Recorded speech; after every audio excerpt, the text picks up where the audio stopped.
unknowability is the truth of life. It's not like we ever did know. It's that maybe some probability distribution was different and we could delude ourselves into thinking that we know.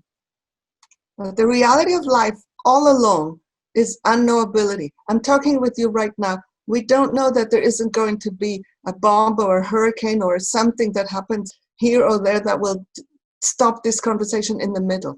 We don't know actually anything about the future. That's always been true. The shift is not that life is suddenly unknowable. The shift is that at some point in our evolution, we lost trust in life. And when you lose trust in life and then things are unknowable, the only conclusion is you need to control things. Mm-hmm. And this is what has brought us to where we are, is the incessant drive to control and control and control more and more and more and more aspects of life. And the reality is that the only way to control life is to stop life. And so you actually are introducing more and more death. In one of my books, I have a chapter that is called Controlling to Death. That which doesn't move doesn't need more control. And life is movement. So that is kind of like on the philosophical, spiritual plane. But then there's also the practical question, which is how to handle the fact that we are primed to be afraid of the unknowable. Mm-hmm. And that is a question that is a block between where we are and moving forward together. And I have a couple of things to say. First of all, I want to say, I don't actually know how to answer your question. And I don't want to pretend to know something that I can't know. It's not like there's some deficiency in me because of which I don't know. It isn't known whether we will make the transformative step or we will intensify our march towards extinction. We don't know that. But what is clear to me is that in order to make the transformative step, there's a leap that is necessary. And this leap is what this pandemic is making possible. And the leap is about coming together, because part of the fear comes from seeing ourselves as separate. And if we are separate, then anything that is not known is scary. If we are together, we work it out. We work it out. If I know that you and I are together in facing the crisis, together in figuring out what to do if there is scarcity, then that is a piece of evolutionary leap.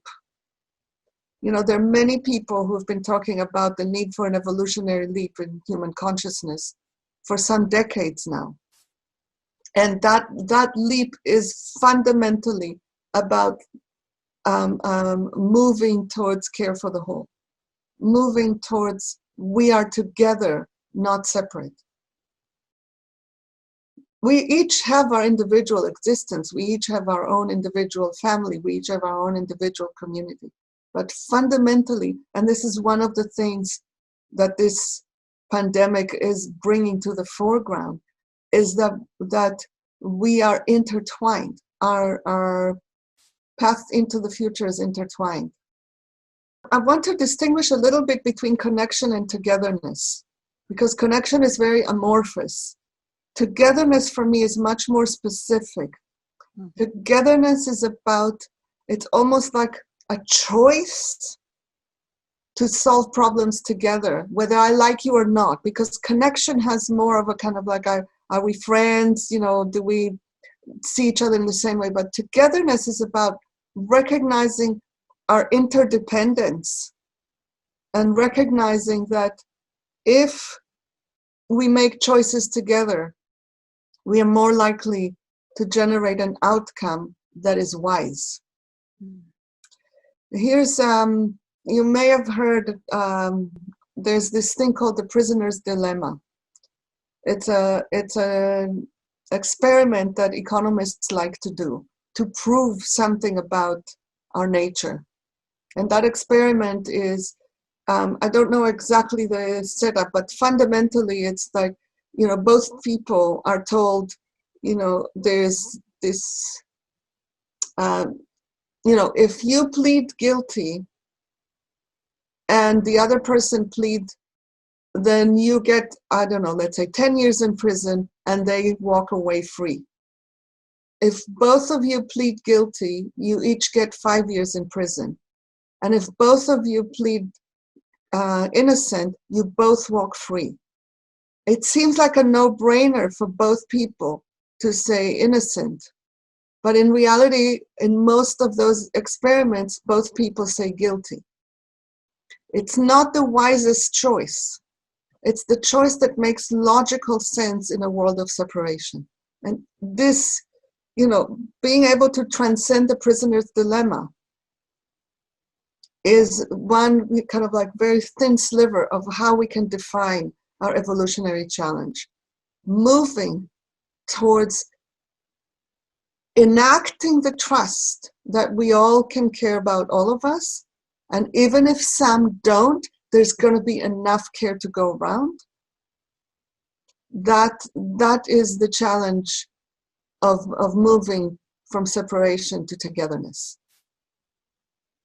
I don't have to feel connected to the other person to know that both of us are served better if we both plead innocent.